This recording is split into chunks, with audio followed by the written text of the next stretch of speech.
obligatory on everybody to know, or otherwise you might talk to somebody, I believe Allah subhanahu wa ta'ala is all hearing, all knowing, that's it. Do not ask me how or why, and this would be the next level of ulama.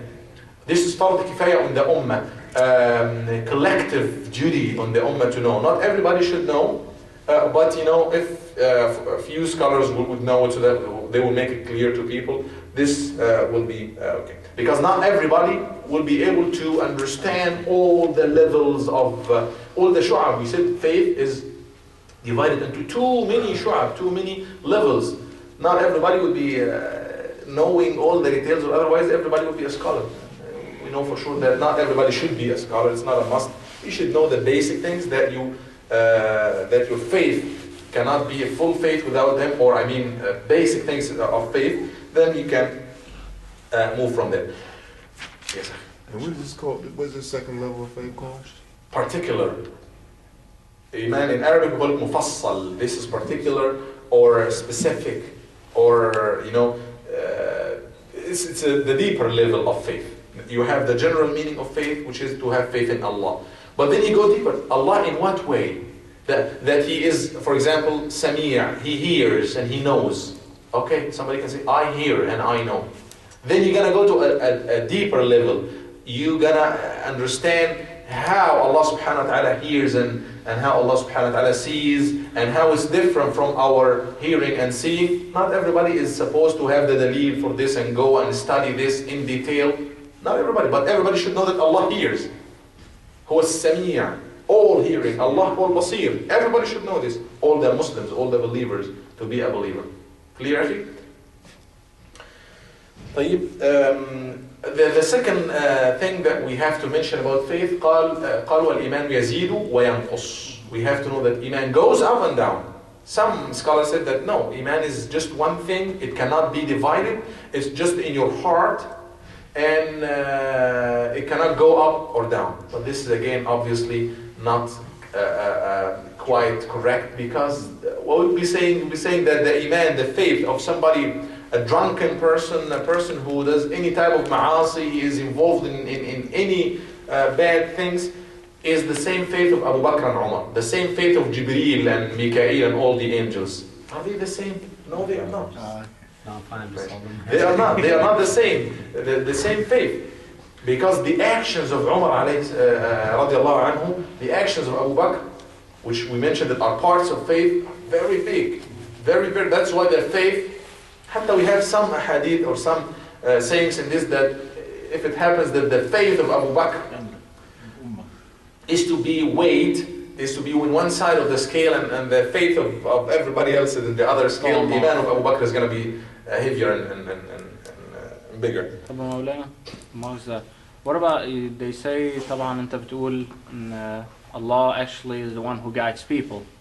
And then at the same time I also hear that, you know, you gotta take the initiative and try. We did not talk about Qadar yet. I guess we're gonna talk about Qadar, fate and destiny. We're just talking about, we're gonna get to this. We're gonna get to this. I promise, inshallah. Because Qadar is one of the points that we need to study also in detail, inshallah. We're gonna have an overview on Qadar, or the fate and destiny, predestination, Qadar. Al-Iman, now we're talking about Iman going up and down, Yazid wa yanqus. Yazid wa yanqus. Some of the big scholars, like Imam Abu Hanifa, and some scholars, they said, no, it doesn't go up or down. Iman is just one thing in your heart. Because it's haqiqah, it's a reality that if you have it, then you have it in your heart. It's either you believer or not believer. That's it. You cannot be strong and weak. But this is, we have a lot of ayat actually that mention clearly, وَيَزِيدُ اللَّهُ الَّذِينَ اهْتَدَوْا هُدًى. As Allah subhanahu wa ta'ala mentioned in Surah Al-Anfal at the beginning, وَإِذَا تُلِيَتْ عَلَيْهِمْ آيَاتُ زَادَتْهُمْ إِيمَانًا. The true believers are those when the ayat of Allah subhanahu wa ta'ala, the verses, are recited to them, زَادَتْهُ, it will increase their faith, their iman. So we have a lot of ayat that faith increases. يَزِيدُ بِالطَّاعَاتِ, increases with what? With the ta'at, with the, when you do more actions or good deeds, the faith increases. Yes, all of them would agree that the origin of faith, which is in your heart, this one thing. You either have it or not have it. The origin of faith, the basic thing, the most important part of it, having faith in Allah. But it's not everything. Then we have other It does not mean that Imam Abu Hanifa and the other, some scholars say that actions and these things are not necessary. No, they say it's necessary, but they say Iman, they say it's not parts of Iman. Here wajibat, the actions are wajib, everybody should do them, everybody should say La ilaha illallah, everybody should say, do the actions, but the difference or disagreement is, are we going to talk about these as Iman itself? Are we going to call this faith Iman or not? This is the difference here. So it's just like khilafun lafzi, yani, just like disagreement about the naming. That's why they would say, according to Imam Abu Hanifa, nobody can say, Ana mu'min insha'Allah. I'm a believer if Allah wills. He said, no, you cannot do this. You either are sure about it or you doubt it.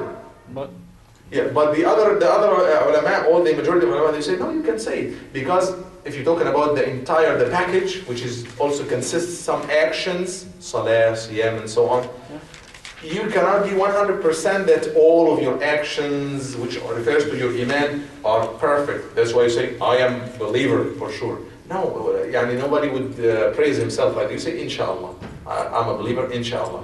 So the other fuqaha or ulama would mention that you can say inshallah when it comes to faith.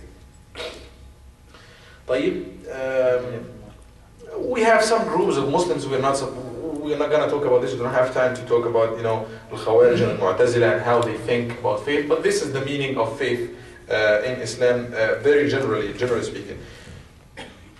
Let's review again what the Imam said. قال وأصل الإيمان, the reality of faith, the origin of faith is to let me get to it. He said the reality of Iman is that you are convinced that God exists, we mentioned this, and that He, the Exalted, is one without partner, without partner, likeness or similarity. Nobody is like Him, nobody is similar to Him subhanahu wa ta'ala. Talking about the full similarity. Or otherwise, we have some similarity in sifat with Allah subhanahu wa ta'ala. Similarity not in the full identical meaning of, like we hear, for example. We hear. I say by name. Yeah, by name. Jazakallah khair. Similarity by name. We hear. But is our hearing like that? Allah subhanahu wa ta'ala also hears. But is our hearing like Him? No. If you talk about how, would be different. If you're talking about the full amount, the perfectness of the sifa, or the character, or the feature, it's completely different. But there is a slight similarity in naming, in the name. We hear and Allah hears, but the hearing of Allah subhanahu wa ta'ala is encompass everything and nothing can stop it. But our hearing is very limited. I'm not gonna hear, I cannot hear what's beyond this door or 1 mile or 2 miles. It's very, very limited. But the hearing of Allah subhanahu wa ta'ala, for me to hear, I need a tool. Allah does not need any tool. I need my ear, and I need my ear working good, and I need some space. If you go to moon, for example, you're not gonna hear anything because it's empty. You know that? The physics thing, you have to have waves and things. If you don't have these things, you're not gonna hear. But the hearing of Allah subhanahu wa ta'ala is different from this. Does not need any tool, completely different from our hearing. So Allah negates the full similarity, but the slight similarity by name, this is there. لَيْسَ كَمِثْلِهِ شَيْءٌ وَهُوَ السَّمِيعُ الْبَصِيرُ. Some people will say, لَيْسَ كَمِثْلِهِ شَيْءٌ, nothing is like Him, and they would go, they would say, no. Nothing is like Him, He does not hear, He does not see, He does not this and that. We cannot say these little things about Allah subhanahu wa ta'ala. No. That's why He said, وَهُوَ السَّمِيعُ الْبَصِيرُ. And He is all hearer, all seeing. He sees, He sees and hears, but differently, in a different way, in a perfect way. He created heaven and earth. He is the creator. This is Tawheed al-Rububiyyah. It's called Tawheed al-Rububiyyah, or the Tawheed that has to do with the actions of Allah subhanahu wa ta'ala, that He is the only one He creates, that He is the only one who provides, and so on. And life and obedience and disobedience. This has to do with the actions of Allah as well, that He is the creator of everything. Even disbelief, it's Allah subhanahu wa ta'ala who created it. This will take us to Al-Qadr, fate and destiny.